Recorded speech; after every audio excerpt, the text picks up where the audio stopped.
Bom, gente, hoje a gente vai voltar para o Brasil, tá?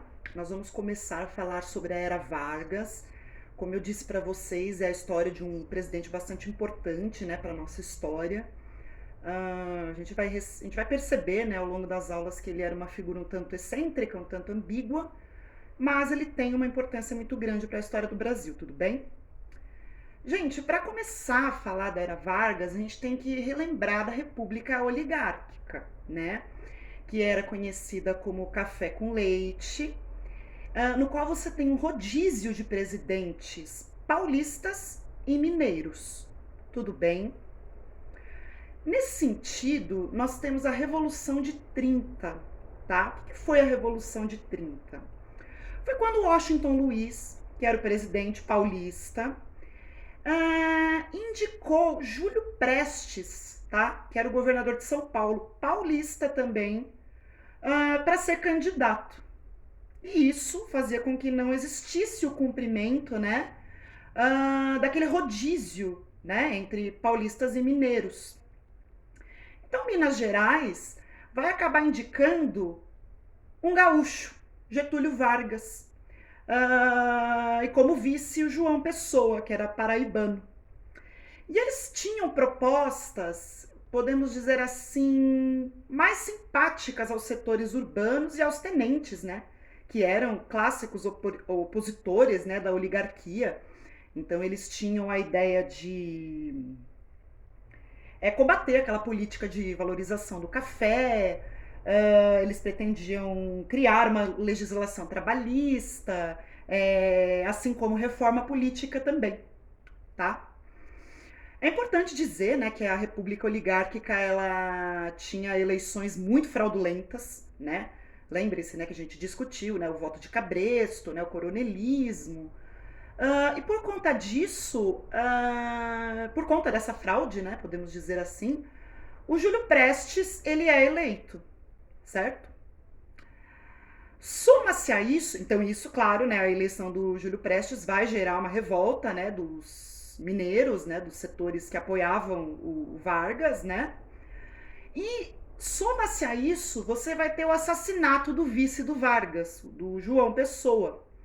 Esse assassinato, ele até foi por questões políticas, mas questões políticas locais, né, não tinha uma relação de fato com a questão do descumprimento do rodízio, essas coisas, né?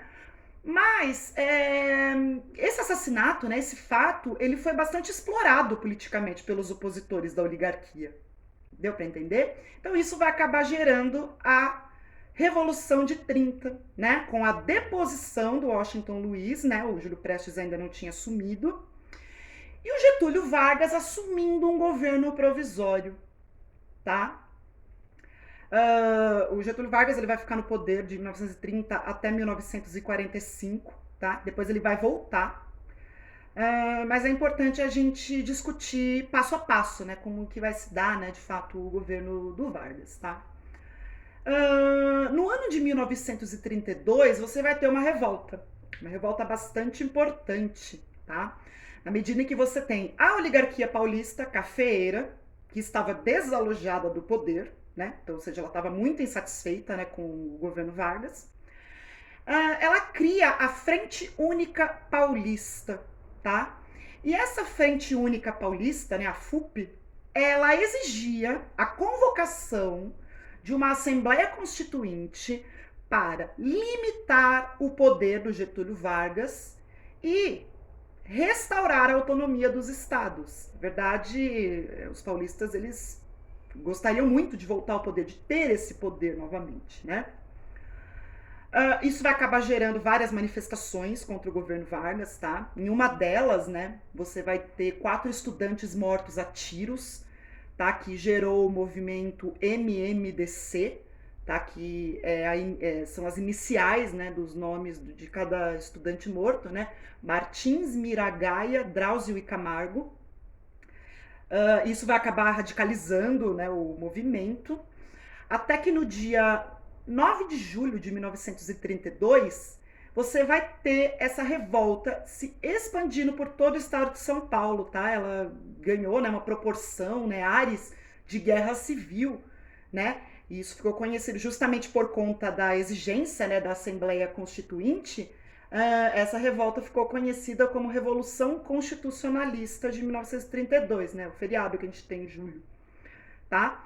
Essa revolta, como eu disse, ela se expande para todo o estado de São Paulo, né? Mas, como eles não possuíam, eles não conseguiram o apoio de outros estados, São Paulo é derrotado 3 meses depois, tá bom? Então, essa foi a Revolução de 32, tá? E a próxima vez que a gente se encontrar para falar da Era Vargas, a gente vai discutir a Constituição de 34, tudo bem? Então é isso, pessoal. Tchau!